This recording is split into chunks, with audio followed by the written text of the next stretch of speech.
ರಸ್ತೆ ಬದಿ ನಿಲ್ಲಿಸಿದ್ದ ಸಿಲಿಂಡರ್ ಲಾರಿಗೆ ಕಾರು ಡಿಕ್ಕಿ ಹೊಡೆದು ಮೂವರು ಯುವಕರು ಮೃತಪಟ್ಟಿದ್ದು, ಇಬ್ಬರು ಗಂಭೀರವಾಗಿ ಗಾಯಗೊಂಡಿರುವ ಘಟನೆ ಚಿಕ್ಕಮಗಳೂರಿನ ಕೊಟ್ಟಿಗೆಹಾರದಲ್ಲಿ ನಡೆದಿದೆ.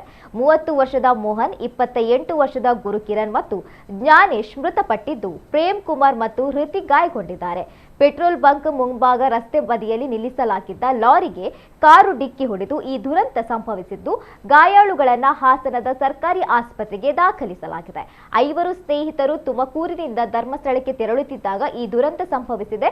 ಅಪಘಾತದ ಭೀಕರ ಶಬ್ದ ಕೇಳ್ತಾ ಇದ್ದಂತೆಯೇ ಸ್ಥಳೀಯ ಸಾರ್ವಜನಿಕರು ತಕ್ಷಣ ಧಾವಿಸಿ ಬಂದು ಕಾರಿನೊಳಗೆ ಸಿಲುಕಿಕೊಂಡಿದ್ದ ಯುವಕರನ್ನ ಹೊರತೆಗೆಯಲು ನೆರವಾಗಿದ್ದಾರೆ.